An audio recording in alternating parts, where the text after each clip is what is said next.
Robin Johnson is a founding partner of the Wholeness Network. She is known as the Heart Whisperer and has a gift for seeing the soul and helping people unlock the wisdom and healing of their own heart. She is a speaker, teacher, author, and photographer. She is an intuitive and loves business. Her favorite job is that of wife and mother. She feels her soul's purpose is to create a safe place for people to heal. When I asked God to help me clarify the long-term vision of my life's work, He simply said, world peace. That was not the answer I was expecting. I'm not in politics. I'm not involved in the government. I have no power of influence or authority. And so I asked for further clarification on that message. And this is what I heard. World peace made possible by individual peace. The world will not stop fighting each other until they stop fighting themselves. World peace is not a global solution. It's an individual solution that will affect the world. As I pondered these messages, I was reminded of an incident that happened about 30 years ago. My husband Andrew and I wanted to go up into the beautiful canyons of Utah, into Cottonwood Canyon. And we stopped at the last possible gas station before we headed up the mountain. We pulled into the parking lot, and as Andrew was turning into the last open parking spot, a man zoomed right in front of us, cutting us off, and took the spot. Well, Andrew hit the brakes just in time to avoid collision, but there we sat in shock. There was no possible way this man did not see us. To our surprise, the man then jumped out of his car and came barreling over to us. He was outraged. And as he got closer to the car, he looked at Andrew and said, "You got something to say to me?" Andrew looked him in the eyes and calmly but firmly said, "No." Well, the man was stunned. He didn't know what to do. He took a step or two back and looked around and noticed people had started watching what was going on. He had thrown his anger and his rage at my husband, and Andrew didn't engage. And so, since there was no one to fight, he decided to just turn around, and he seemed a little deflated, but he just walked into the store. Well, with the crisis averted, the first thing I felt was overwhelming respect and admiration for my husband, Andrew, who is a man who cannot be stirred from his own peace. He stayed calm in a very heated situation, and there could have been plenty of possible bad outcomes. The second thing that I felt was extreme gratitude that the man did not come to my side of the car and ask me if I had anything to say to him, because I did. I might have reminded him of his manners that day. So this situation is a minor example of a major topic that I would like to talk about. If there is peace within, there's peace without. In this situation, Andrew was wronged by someone. He was affronted by someone. He was treated poorly by someone. And yet nothing outside of him could take him away from his own inner peace. So what if we could all do that? It seems to me like in our society, we often live in a deferred state of peace. I will have peace in my life when, and then you can fill in the blank. I'll have peace in my life when my ex is no longer a part of my life. I'll have peace in my life when the children grow up, or when I retire, or when the world is a safer place. And by delaying our own ability to claim our own inner peace, we contribute to the lack of peace that's in the world. Minor confrontations become major confrontations because no one's holding that safe, neutral ground. There's a phrase that says, hurt people hurt people. So that person that offends or upsets you has likely been offended or upset by someone else. Those people causing the deepest damage and violence in the world are probably the people holding the deepest. Violence is never born out of peace. So when people get angry, anger is actually a secondary emotion. They feel something else first. So you might feel sad, hurt, scared, alone.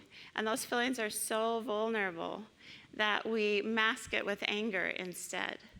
Or if we feel out of control or we feel insignificant, we get angry. And then we feel in control and we feel significant. So anger is a response to a lack of personal peace. In our lives, when we have a conflict that comes up, a lot of times we go to our mind for that resolution. The problem is the mind is influenced by the ego, our pride, our anxiety, our fears, our limiting beliefs.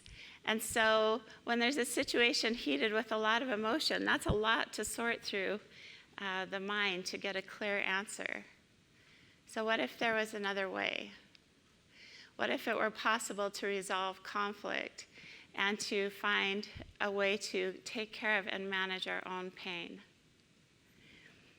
I want to share with you a powerful tool that has helped me find greater peace in my life, that peace that we're searching for. And that tool is your own heart. When we learn how to connect to the heart, to dialogue with the heart, to listen to the heart, what you'll find is that the heart only speaks to you in truth.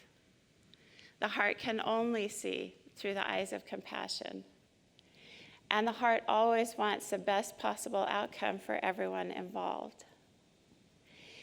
And so if you have never tried this process of solving conflict by going to your heart and searching for your answers, I would like to take you through a little experience right now and invite each of you to participate if you'd like. So please go ahead and put a hand on your heart. You're welcome to close your eyes, sinking deeply into that heart space. Feel the warmth and the depth of your own heart. And as you breathe, allow the breath to rise and fall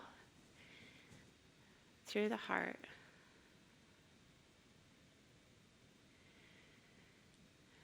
Connected to the heart now, I invite you to think of someone that you've had trouble forgiving, or a situation that's been hard to resolve. And this person you need to forgive may even be a younger version of yourself.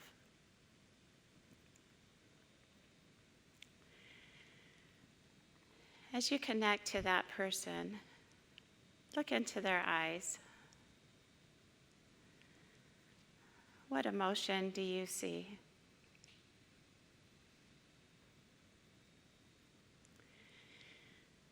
Why are they feeling that way?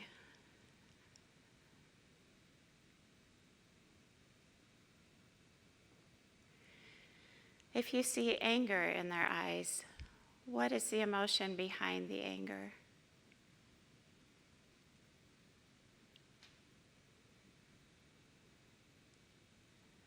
And how do you feel when you see their true emotion?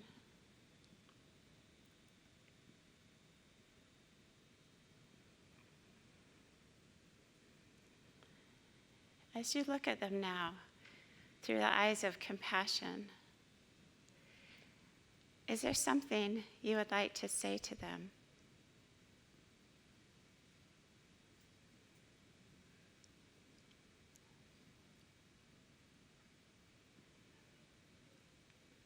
Is there something they would like to say to you?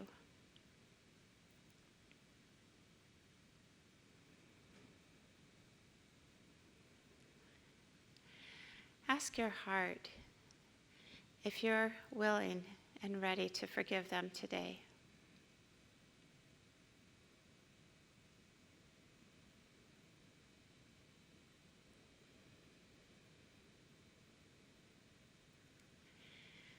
And if there's anything you need to be able to complete that forgiveness and let it go, fulfill your needs.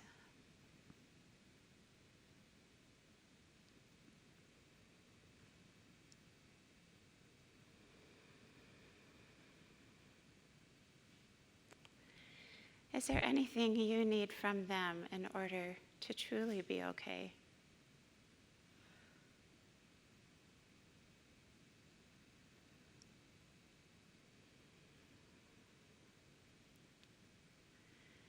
Is there anything they need from you in order to truly be okay?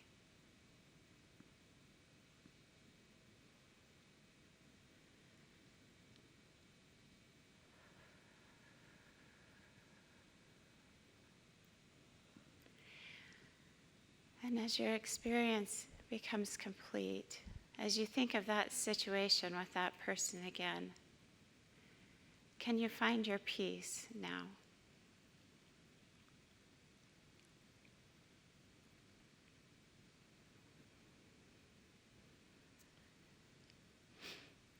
And when you're ready, please come back to the present moment, being present in the physical body now, and go ahead and open your eyes.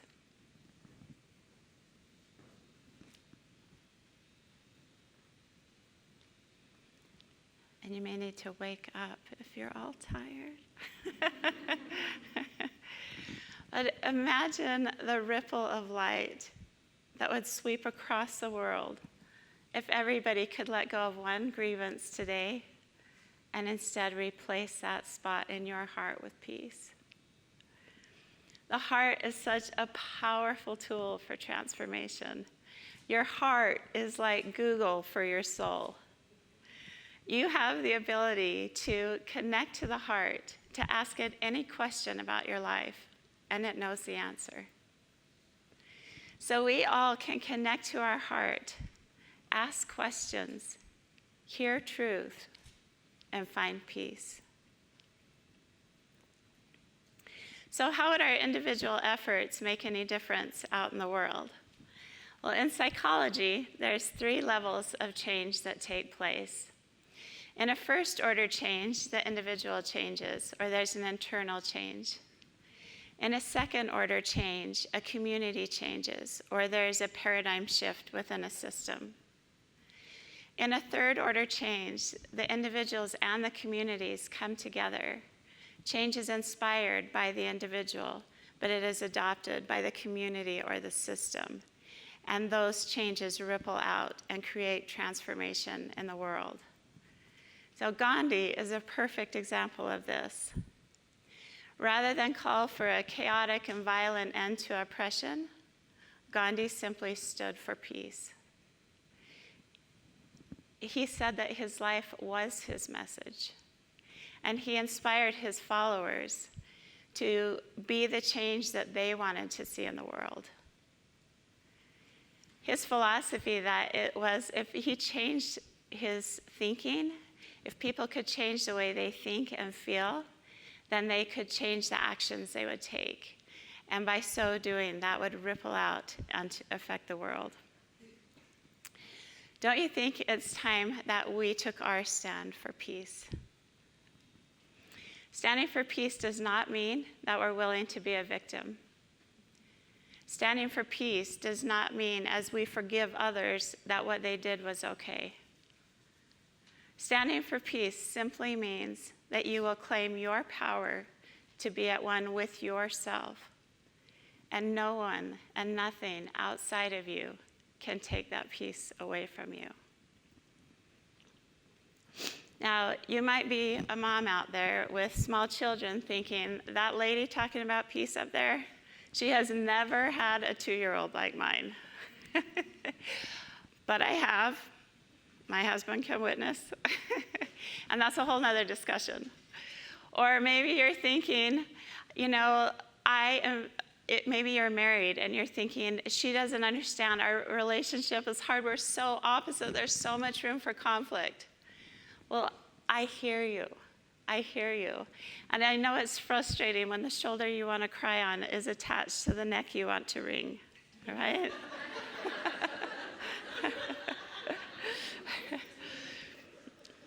Or maybe you're a career person and you think, man, that lady has no idea the amount of conflict and pressure I face every day. And that may be true. But I've learned something so powerful from the eagle. When a storm comes up, all the birds will seek shelter. They will get out of the storm to safety. The eagle is the only one that will rise above the storm instead, up where there are clear skies. And so if you think about, as you face conflict in your life, it's so tempting to engage. Whether it's your 2-year-old, your spouse, or your boss, it's so easy to let their emotion raise our emotion. But I want to challenge you to rise, just like that eagle, above the conflict, and to wait until the storm or the emotion dies down. Now, you may be living in a war-torn country watching this. That is something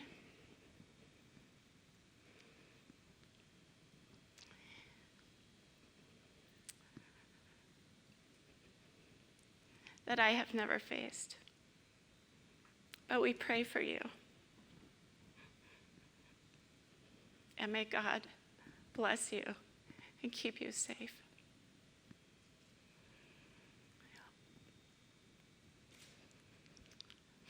One of the most powerful examples of someone who understood maintaining individual peace was Viktor Frankl, a survivor of Auschwitz.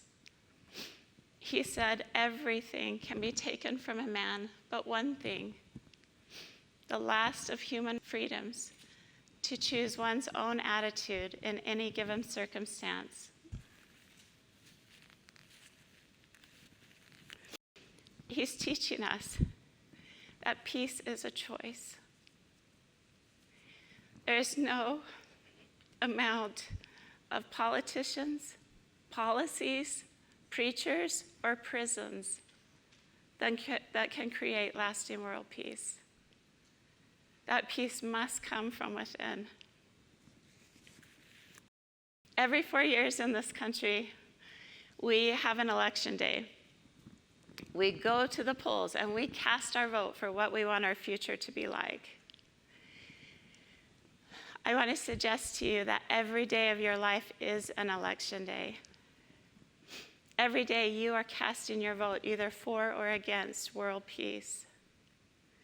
Every day minor decisions are made that add up to a massive collective consciousness on this earth. So I invite you, whatever is disturbing your peace, to start a dialogue with your heart, to find a way to rise above the conflict, to be willing to let it go, to stand like my husband Andrew in your peace no matter what is going on around you. Mother Teresa said, I will never attend an anti-war rally, but if you have a peace rally, invite me. Mother Teresa,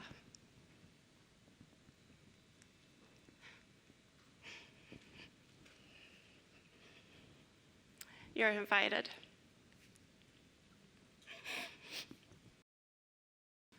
And may I officially invite each one of you to join together in a peace rally. This is our peace rally.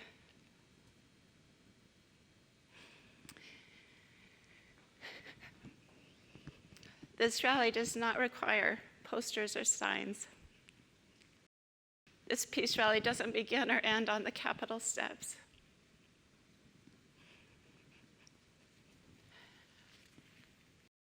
This rally begins today, wherever you are, right here, in each person's heart.